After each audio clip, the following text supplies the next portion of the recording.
Loh, enggak, siapa bilang? Iya kan, coba mbaknya datang ke dunia pakai baju enggak? Kan nangis langsung, gitu kan. Pulang juga sama, Tuh, kain kafan. makanya, kalau di dalam Ya, Al-Quran sama kayak Yesus.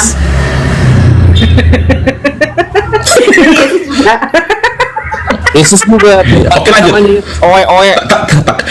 Katanya Bible di bawah, tapi komen juga. Aduh, nggak bisa digiring kan? Siang. Lanjut benar. Oke, Bunda lah, kita cerita santai aja, santai. Nggak usah menghujat, nggak usah menjas. Jadi begini, Bang. Oke, Kan di aku dalam mute ya. Al-Quran memang dikatakan, tidaklah kuciptakan manusia dan jin selain untuk beribadah kepada Allah. Jadi tujuannya Allah menciptakan manusia itu, ya salah satunya itu ya beribadah. Beribadah kepada Allah, menyembah kepada Allah, agar manusia itu tahu bahwa yang menciptakan langit dan bumi ini ada Tuhan gitu. Jadi makanya dikatakan mustahil Tuhan itu menjadi manusia. Kalau dikatakan Yesus itu adalah Tuhan, dia dilahirkan, apalah kuasa Yesus sebagai Tuhan ketika dia masih bayi? Nggak ada kan, Bang? Dia lapar aja dia menyusu dari ibunya. Dia buang air kecil Coba aja apa? dia Enggak, diganti kok. saya kasih bawah dulu. Kita berkutat di Tuhan. Apa beda Tuhan dengan Allah? Allah itu adalah nama, Bang. Tuhan itu adalah Enggak. gelar.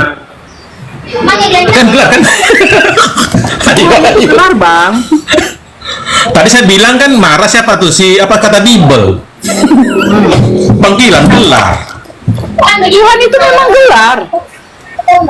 Tadi saya bilang sama dia, Tuhan asik diarahkan saya mau pencipta lah, entah apa, maha kuasa lah, entah bengek. Saya bilang KBBI saya setuju dengan abang sama, tapi di pemahaman di kitab masing-masing pasti beda jauh. Enggak. Makanya saya bilang tadi. Yesus saja mengatakan begini, Bang. Yesus mengatakan begini. Hai Bani Israel, dengarkanlah. Hukum yang terutama itu ialah Tuhan Allah kita, Tuhan itu Esa. Dalilnya? Jadi Tuhan itu gelar. Jangan ngarang bebas. Coba. Dalilnya apa? Oke. Ngarang kan? Enggak, Bang. Ini kan di dalam Bible-mu. Baru dia mengatakan, Iya, aku Yohanes bersyukur 10:30. kepadamu. Sebentar, aku bersyukur kepadamu, Bapa, Tuhan langit dan bumi. Gitu.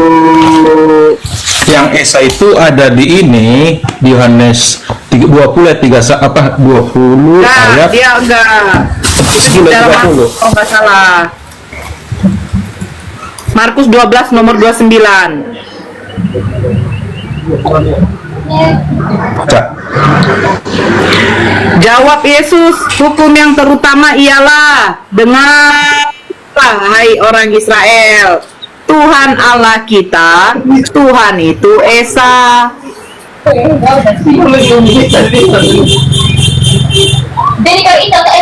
Baca lagi di Yohanes 10 ayat 30. Yohanes 10 ayat 30. Coba baca, Mbak. Yohanes 10 Rumah sakit, ya, Pak. Ayat 30. rumah sakit Adomanik itu rumah sakit kita. Yohanes 10:30.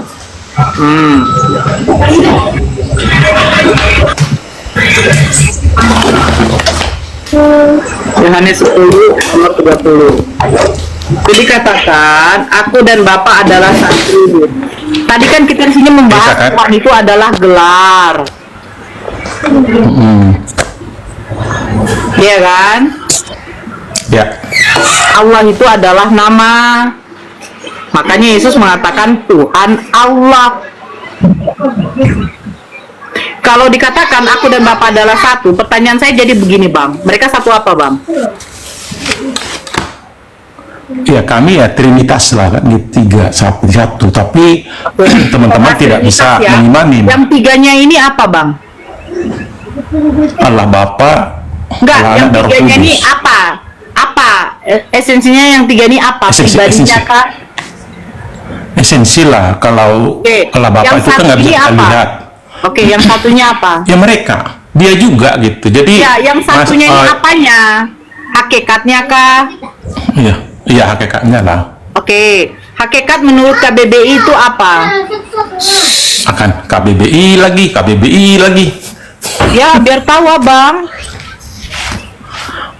Kan gini, kita bicara di kitab ini ya, kitab inilah dasarnya, maka saya bilang tadi. Iya, Karena memang begini, Bang. terus ya, Kita kan harus tahu juga.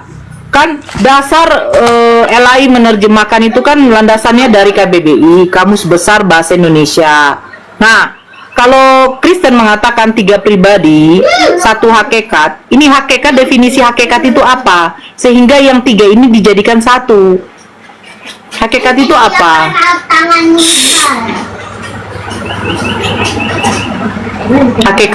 Hakikat itu oke. Hakikat menurut KBBI itu adalah intisari, dasar.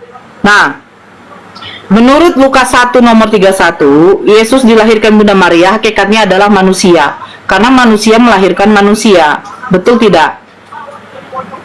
Betul. Nah, sekarang yang 3 ini dijadikan 1, disebut 1 hakikat. Hakikat mana yang akan disebut? Yesus hakikatnya manusia, Roh hakikatnya adalah ciptaan, sementara Bapa hakikatnya adalah ilahi. Kan begini Mbak, kalau beliau itu kita nggak bisa lihat di surga pencipta langit dan bumi.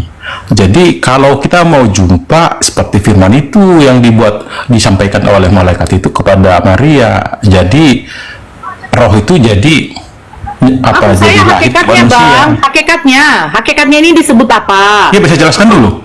Bisa Contoh jelaskan seperti dulu. ini, Bang. Setelah dia lahir, hakikatnya sebagai manusia. Ya, terus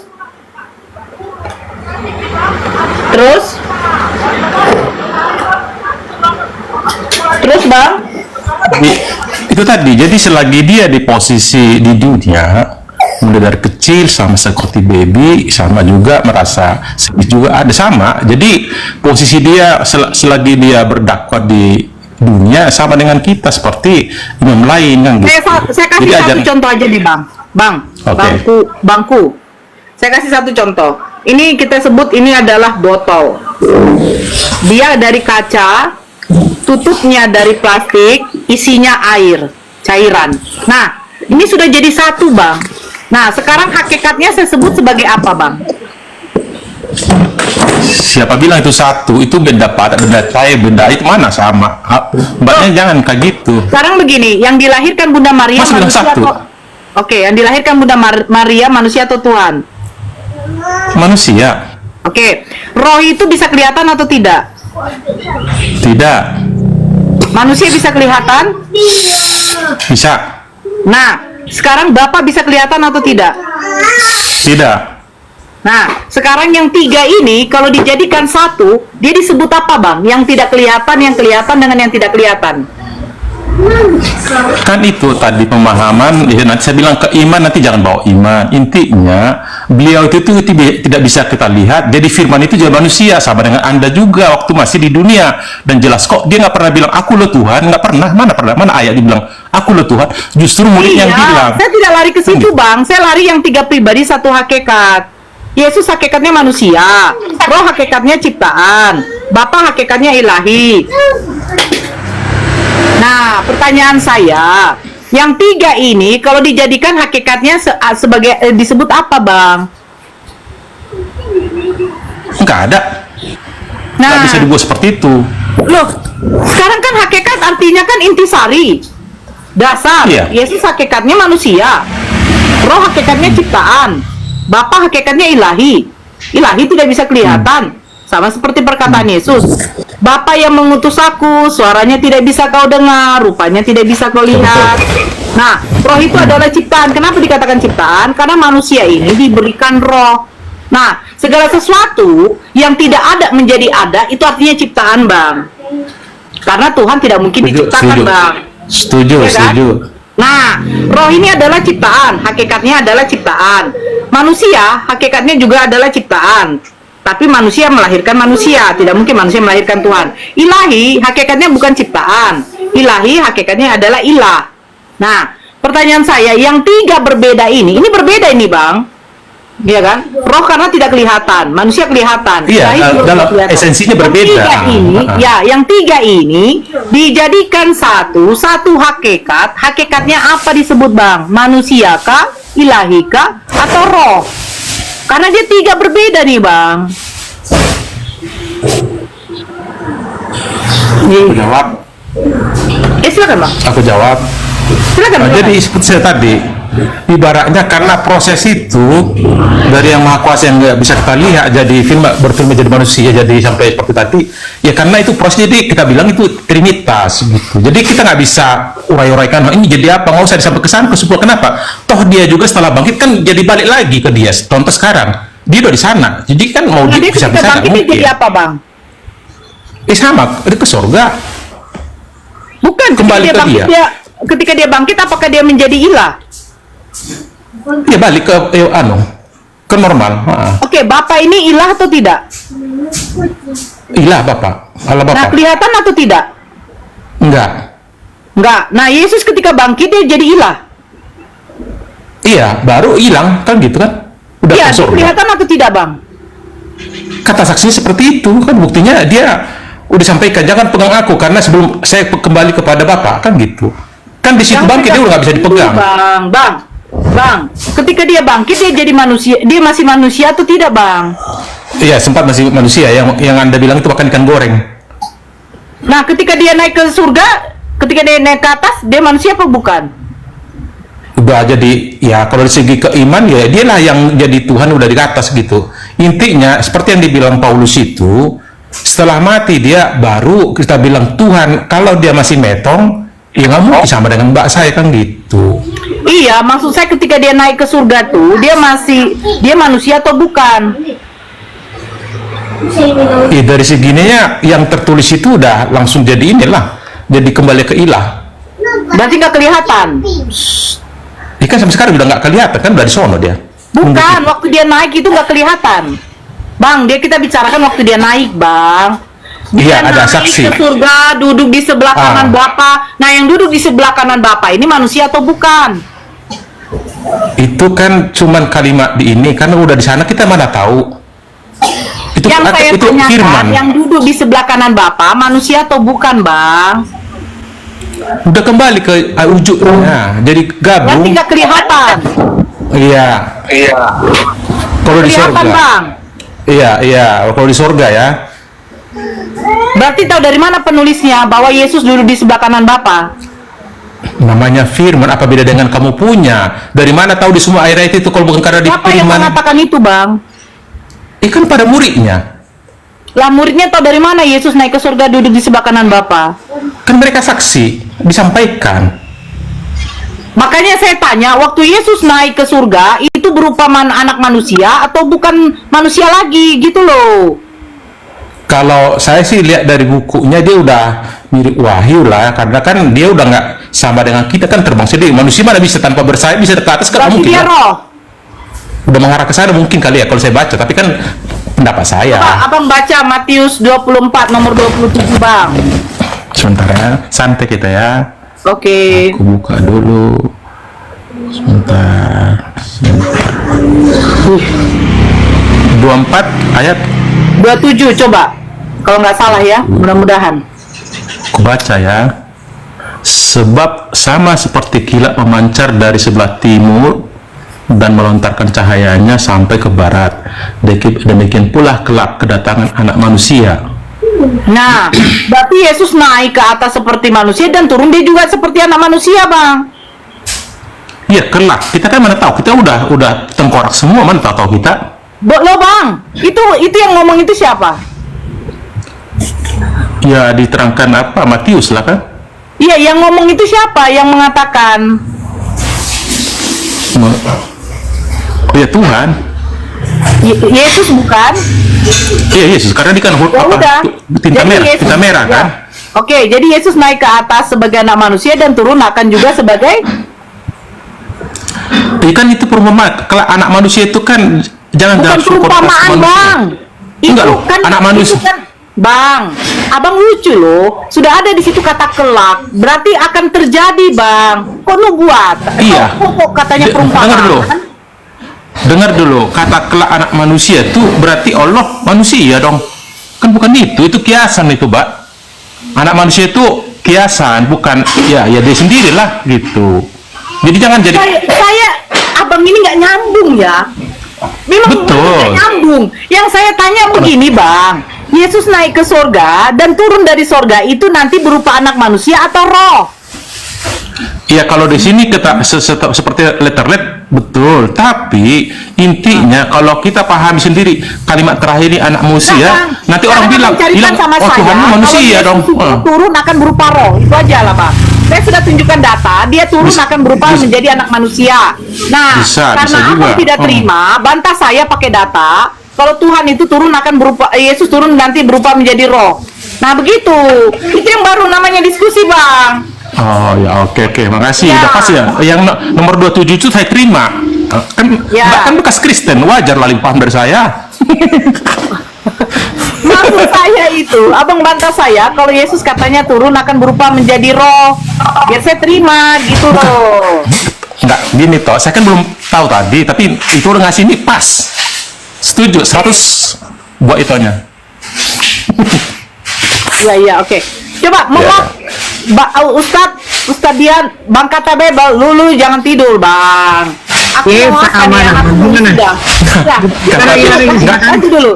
Tadi udah dapat poin bahwa Kata Bibel susah dia. bangku tuh tadi saya minta Ya. data kalau Yesus turun dengan naik itu nanti berupa roh, tapi rupanya tidak ada, hanya berupa anak manusia yang tertulis ya. Iya, betul. Iya. Oke. Lanjut dulu. Di Matius 24 ayat 27. Oke, makasih, siap. Sebenarnya Gitu dong kata Bibel. Bagus Mbak Nora itu. Bagus, jangan dicetak kalangan habis. Ini kan enak kami santai cerita tadi. Harus gitu diskusi. Lanjut. sebentar, Pak Bang ini tadi mengatakan yang apa namanya? Saya juga agak menggarisbawahi. Jadi abang tidak mengakui Yesus waktu di bumi sebagai Tuhan ya. Jadi sesudah dia bangkit baru dia menjadi Tuhan. Begitu kan Bang? Poinnya Bang ya. Begini Bang. Halo? Selama beliau berdakwah di dunia, selama hidupnya di dunia, dia tidak pernah menyatakan aku ini loh Tuhan, bikin banner, aku loh Tuhan, bukan. Justru muridnya yang bertanya, ya langsung ditimpalin di Yohanes 13. Ya betul yang kamu bilang, aku sebagai guru dan Tuhan, tapi Anda teman-teman bilang, oh itu kan kurios, apa ini? Lord, ya nggak apa-apa, kan gitu. Karena kami, seperti yang bilang Mbak Nora tadi, itu panggilan. Saya kan tanya, siapa nama Tuhanmu? Allah. Jadi Tuhan itu apa? Panggilan, sama dengan kami tadi, nggak jauh beda. Enggak lah, kalau di dalam Islam Tuhan itu maknanya adalah bukan dalam Islam, secara kaidah bahasa Tuhan itu adalah gelar, sedangkan nama, karena di dalam Islam itu Allah memperkenalkan dirinya kepada manusia dengan menyebutkan innani anallah. Sementara di dalam kekristenan, kalau di dalam dalam kekristenan ini memang tidak ada dalilnya Yesus menyatakan dengan tegas dirinya adalah Tuhan. Setuju, Iya, kan? setuju. Oke. Nah, yang jadi poin begini, ya. Saat kala dia bangkit, yang menyatakan Yesus itu Tuhan kan bukanlah Yesus, tapi seorang yang bernama Paulus. Mana buktinya? Ya, di waktu dia berdakwah Paulus, betul. Iya, betul. Si Paulus yang menyatakan. Nah, itu yang jadi poin. Yang jadi poinnya begini. Berarti kan yang harus diteliti dengan baik sekarang ini adalah siapa Paulus ini gitu loh. Kan yang menyatakan Yesus itu adalah Tuhan itu kan perkataan daripada Paulus dalam Roma 14 nomor 9, kemudian di dalam KPR 2 nomor 36. Nah, ini yang menjadi poinnya. Yang jadi poinnya apa? Artinya harus ada yang bisa merelasikan atau memberikan legitimasi dari Yesus kepada seorang Paulus ini. Karena begini, karena Paulus, Yesus sendiri sebelum dia disalibkan itu, ya peristiwa penyaliban lah ya saya sebut itu, pernah berkata begini kepada para muridnya. Pertama tentang nabi-nabi palsu dalam Matius 7 nomor 15 sampai 23. Kemudian di dalam Matius 24 nomor 4, nomor 5, nomor 11, nomor 23 sampai 28. Ini memberikan peringatan, wanti-wanti atau nubuatan Yesus kepada yang disebut dengan nabi palsu. Betul. Nah, Mesias dan nabi palsu. Nah, sekarang kalau kita lihat di sini ya, tentu semestinya yang mengkonfirmasi Tuhan itu adalah Yesus sendiri, bukan orang lain. Kenapa? Karena tentu yang lebih tahu Yesus adalah Yesus sendiri, bukan orang lain. Itu logis berpikirnya begitu. Nah, sekarang kalau abang mengatakan Yesus itu jadi Tuhan, Kan abang tidak bisa memungkiri ini adalah pengajaran daripada Paulus. Silakan bang, ditanggapi bang. Begini bang, yang namanya itu kan jelas saya pun sampaikan. Justru hari yang paling bersejarah yang diimani Kristen adalah kebangkitan itu. Yang lahir Natal itu biasa-biasa saja. Justru karena dia bangkit setelah mati, ada nubuat jelas di Lukas juga ada hari ketiga akan bangkit. Bangkit dia baru 40 hari dunia baru naik ke surga. Artinya setelah berarti betul deh Tuhan. Buktinya orang Yahudi ya Yahudi pun ketakutan juga. Oh betul juga adanya yang dibilang 3 hari bisa diinikan bait ini dibangun. Baru kan kiasan. Dalam artian apa itu kalau dia metong tidak bangkit, saya pun sama dengan Anda. Sama-sama kita ya dia di bawah kan gitu. Bang, poinnya bukan itu, Bang. Poinnya bukan itu pernyataan saya tadi. Itu yang disampaikan Paulus itu. Setelah mati baru. Iya, sekarang begini. Abang paham tidak apa yang saya maksudkan tadi? Intisari pembicaraan saya tadi begini. Yesus itu memberikan nubuatan tentang nabi-nabi, mesias-mesias dan pengajaran palsu. Itu yang paling poin jadi penting. Dia berpesan kepada muridnya, waspada supaya jangan ada yang menyesatkan kamu. Mereka akan datang kepadamu dengan berkata, aku adalah Mesias. Jadi Mesias dan Nabi palsu itu, ciri yang pertama itu disebutkan mengaku sebagai Yesus. Yang kedua dia berkata, akulah Mesias. Ya, itu ciri yang paling utama. Kenapa saya bilang ini yang paling penting daripada nomor 3, 4, 5, nomor 11, nomor 23 itu jelas bang. Ya. Nah jadi siapa yang memenuhi kekuatan ini? Bukan. Begini, memang namanya Paulus itu bukan nabi bang, dia rasul itu. Lah iya oke. Sekarang begini, pertanyaannya siapa yang memenuhi nubuatan seorang Yesus yang akan menjadi Mesias dan nabi palsu itu? Silakan. Jadi gini, teman-teman Kan ada yang mengarah kepada nubuatan itu. Iya, teman-teman mengarah kepada Paulus.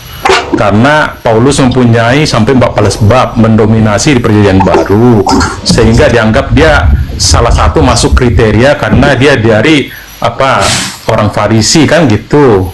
Nah, tapi kawan bodoh kita, dia bukan nabi, bahkan dibilang nabi-nabi palsu. Nah, terus di mana dalilnya Paulus menyatakan dia Kristus, dia menyatakan Mesias? Coba begini abang coba dilihat ya. Di situ di dalam nubuatan Yesus tentang nabi Mesias dan nabi palsu disebut kata-kata begini ya. Jadi apabila ada orang yang berkata kepada kalian Mesias ada di sini, Mesias ada di sana, jangan kalian percaya. Dan dalam Matius 24 nomor 26 disebutkan, apabila ada orang yang mengatakan Mesias ada di padang gurun, Mesias ada di bilik, jangan kalian pergi ke sana. Kan ini menandakan Yesus itu sudah memberikan arah. Yang namanya Mesias itu dan nabi palsu itu berapa ciri tadi? Pertama dia datang mengaku sebagai Yesus. Yang kedua dia mengaku sebagai Mesias. Iya kan? Nah, sekarang ini siapa yang memenuhi nubuatan ini? Menggenapinya. Coba. Nah, yang jadi Mesias pertanyaan, sebentar. Paulus siapa? Coba. Sebentar, abang tahu tidak? Waktu kejadian klaim Paulus bertemu dengan Yesus itu di mana itu kejadiannya? Di padang gurun. Bukan, dia. Nah, itu di padang gurun. Kemudian waktu dia Yesus itu berkata, ada klaim Ananias bertemu dengan Yesus itu di mana kejadiannya? Mungkin abang lebih paham. Intinya kan dia kan dulu namanya Saulus. Kisah para Rasul berapa ya? Kan? Dulu asli dia kan Saulus. Bertobat dia karena mengejar-ngejar murid Yesus, termasuk siapa yang berdapat tentang Yesus dibonoe kan gitu. Sehingga dibutakan matanya, melihat kilat kan gitu. Bertobat. Nah justru sebenarnya abangku, sebentar ya, saya hidupkan sonkan saya dulu, saya di kendaraan saya. Oke. Halo? Cek. Halo ya, udah masuk ya. Jadi gini, justru Jadi begini, justru kalau kita ambil ke sana, indikasinya kan mengarah kepada apa yang disebut dengan lipat Yesus. Apa itu nubuatan Yesus? Ada orang yang datang kepada para murid mengaku sebagai Yesus dan berkata dia adalah Mesias. Nah, ini kan dua nih. Cirinya Mesias dan nabi palsu itu, yang pertama dia mengaku sebagai Yesus dan berkata ya, dia adalah Mesias. Itu yang paling penting. Yang kedua, ya, Yesus sudah memberikan warning. Ada ciri-cirinya apabila mereka mendatangi orang yang mengaku Mesias ini, seseorang atau apalah entitas yang datang kepada Yesus mengaku sebagai Mesias ini, kalau dia berada di padang gurun satu, berada di bilik satu, ya, ini kan tanda-tanda yang diberikan oleh Yesus, indikasi-indikasi bahwa itu adalah pasti penyesat, ya, Mesias dan nabi-nabi palsu itu. Maka dibuktikan nanti di dalam perjalanan Saulus ke Damsik di kisah para Rasul 9 itu, dari nomor 1 ini sampai nomor 5 itu kan diceritakan begini nih. Itu dalam perjalanan dia ke Damsik itu di padang gurun itu. Maka apakah dengan kondisi seperti ini berarti bisa dipastikan bahwasanya Paulus inilah yang menggenapi, dan sosok Yesus yang datang kepada Paulus itu bukanlah Yesus putra Maria. Begitu cara berpikirnya, Bang. Ya, kenapa? Karena Yesus mengatakan sebelum dia disalibkan itu, sebelum peristiwa penyaliban itu, Yesus mengatakan bahwa kedatangan dia yang kedua kali itu, ya, ciri-cirinya tidak sama seperti pengakuan daripada Yesus yang datang kepada Maria. Kenapa? Yesus mengatakan kedatangan dia yang kedua kali itu, ya, itu dilihat oleh banyak orang. Tadi kan sudah dibahas sama Bunda Nora. Bukan firman kan? lagi, Dalam Galatia. anak manusia. Ya, betul. Nah, sekarang yang datang kepada Paulus itu tidak terlihat. Satu, yang kedua, ciri-cirinya apa? Hanya Paulus sendiri. Itu pun tidak melihat siapa. Dia hanya melihat cahaya yang memancar. Kemudian dia lalu rebah ketawa, lalu terdengarlah suara. Sementara dalam Galatia 1 nomor 10-11, kedatangan Yesus yang kedua kali itu disaksikan oleh yang namanya semua manusia. Langit terbelah dalam rupa kemuliaan, diapit oleh malaikat. Nah, sekarang mana itu? Dan Yesus sudah mewanti-wanti, kalau ada orang yang datang kepada kalian mengaku sebagai Mesias, kalau dia mengatakan begini, Mesias ada di padang gurun, jangan kau pergi ke sana. Matius 24 nomor 26. Kalau ada yang berkata Mesias ada di bilik, jangan kalian percaya. Itu kata Yesus. Ya, artinya di sini ada dua sosok Yesus itu, Bang. Yesus yang putra Maria, kemudian Yesus yang datang kepada Paulus. Nah, kalau Abang tadi bilang Paulus itu bukanlah seorang nabi, faktanya Paulus itu mengklaim menerima wahyu. Sekarang saya tanya, kalau orang yang menerima wahyu itu nabi atau bukan? Nabi atau bukan? Rasul. Abang Rasul. ini, Bang, Baca pengertian antara nabi dengan rasul. Saya tanya, Bang, orang yang menerima firman itu nabi atau apa? Nabi bukan. Orang yang menerima firman itu nabi apa bukan? Coba saya tanya dulu sama orang yang saya nanti bantah ya. Orang yang menerima wahyu untuk dirinya sendiri namanya nabi. Tapi kalau dia mengajar itu dari mana, Bang? rasul. Apa referensinya dari Baca. mana? Abang ini Baca. referensinya dari mana? Baca. Dari Bible atau dari mana? Di mana? Google atau KBBI. Coba KBBI. Aduh, Anda ini yang bisa Bacalah. adalah pembawa kita, Abang. Sebentar, dengar baik ya. Kita ini bukan berbicara dari rujukan dari Islam, Bang. Secara umum, nabi itu artinya pembawa berita. Kan Paulus ini dia mengatakan dia membawa firman daripada Yesus, kan begitu. Gimana sih Abang ini? Kalau bicara Rasul itu utusan. Nah sekarang apakah utusan otomatis membawa iman? Kan tidak. Kalau Paulus ini dia mengatakan hanya sebagai utusan, orang kan tidak percaya. Makanya dia juga membawa surat-surat, membawa firman-firman daripada Yesus, dan kutip yang dia sebut sebagai Yesus Putra Maria. Tapi kalau saya bilang bukan itu Putra Maria, begitu loh. Jadi yang namanya Nabi itu membawa firman, Bang. Ya, abang nih jangan ngadi-ngadi gitu. Sudah jelas di situ. Dengar ya, seorang nabi adalah orang yang menerima wahyu dari Allah, namun tidak wajib menyampaikan. Sedangkan rasul orang yang menerima wahyu dan menyampaikan kepada umat manusia. Abang itu referensinya pasti dari KBBI yang itu ada merujuk kepada orang Islam itu. Abang ini gimana sih? Saya tanya. KBBI, Nabi dan Rasul memiliki perbedaan mendasar dalam tugas dan kewajiban mereka. Seorang Nabi adalah orang yang menerima wahyu dari Allah, namun tidak wajib menyampaikannya kepada orang lain. Sedangkan Rasul adalah orang yang menerima wahyu dari Allah dan diperintahkan untuk menyampaikannya. Iya. Udah jelas, udah jelas Bang, udah jelas. Itu, Saya nggak bohong, itu dalil. rujukan benar dalilnya.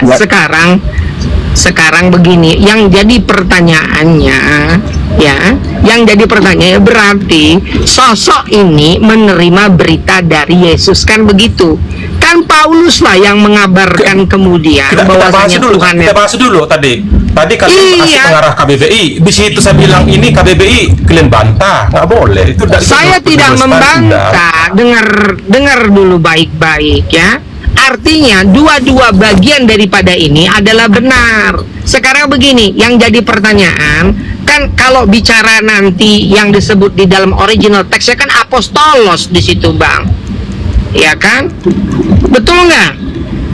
Apostolos bukan ya, rasul kalau bicara begitu. Yang sepegang kan Alkitab TB, jadi kan mau ke sana yang asli saya nggak paham. Iya, jadi sosok yang menggenapi perkataan Yesus ini, kalau di ayat yang ke-24-nya berkatakan begini, sebab banyak penyesat akan datang kepada kalian, sekiranya dia akan membuat banyak-banyak mukjizat dan akan menyesatkan orang-orang pilihan. Nah sekarang ini, ya ingat ya, di sini Yesus sudah memberikan warning, peringatan kepada para muridnya. Ya, waspadalah supaya jangan ada yang menyesatkan kamu. Dia akan datang kepada kalian mengaku sebagai aku dan orang yang mengaku sebagai aku dan berkata aku adalah Mesias. Nah sekarang yang jadi pertanyaan, bagaimana kita bisa mengidentifikasi apakah yang datang kemudian itu yang mengaku sebagai Yesus kepada yang namanya Paulus ini adalah penyesat, adalah Mesias palsu. Dua ciri-ciri yang disebutkan oleh Yesus, dua ciri-ciri yang disebutkan oleh Paulus tadi sudah digenapi oleh sosok yang datang kepada Paulus. Dia mengklaim sebagai Yesus dan berkata dia adalah Mesias. Kenapa? Yesus memberikan ciri-ciri kedatangan dia kedua kali tidak sama seperti yang diklaim oleh Paulus, itu berbeda. Kemudian dia juga menggenapi perkataan Paulus, perkataan Yesus yang mengatakan di padang gurun itu apa? Kenapa kejadian klaim pertemuan Paulus dengan Yesus itu terjadi di padang gurun? Kemudian klaim pertemuan Ananias itu di dalam bilik. Jadi ini sudah digenapi sebetulnya. Begitu, Bang. Silakan. Oke, aku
ada gangguan.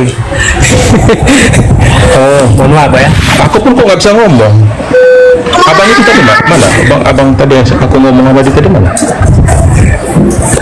Masih di bawah ya. Oh, di bawah. Oke lagi itu apa? Udah bagus tidak cerita santai. Cuman karena aku ada kegiatan lah. Dan nanti kalau pas lagi ini Iya. aku ini udah selesai kok ini bang. Ya. Oh, oke baik. Nah, terima Coba kasih lagi, Bang ya. Iya iya. Iya host ya. Sorry ya. Ya. Iya. Oke. Ada trouble kayaknya nih. Ada trouble. Jadi dia pun nggak bisa anu ya. Oke bangku ya. Nanti Iya, kalau pas nggak lagi apa-apa, Bang. saya naik lagi. Kalau pas lagi ada waktu dulu ya. Oke, siap. Aku di Terima bawah kasih, aja Bang, kalau ya. mungkin hotel lain mau masuk biar saya ada. Nah, tiga. Iya.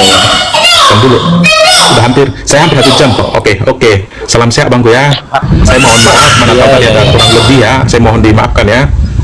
Buang Iya, sama-sama, Bang. Pertama Terima kasih. aku. Oke, terima kasih. Tadi mau sejak rokoknya abang agak kurang Bukan, lebih. bukan tadi itu biasa. Makasih, mohon maaf bang pertama ya. Oke, siap. Oke.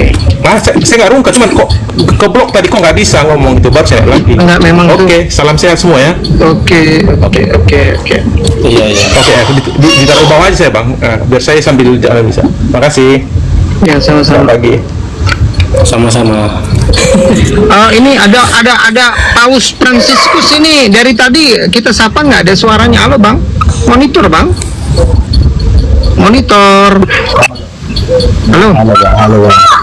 Oke, bang mohon maaf. Sebelum kita lanjut, abang mohon maaf, Kristen, Katolik, Protestan atau apa? Aku Paus Franciscus. Enggak, saya tanya ini agamanya pak. Agama bapak apa? Halo. Cek. Agamanya apa pak?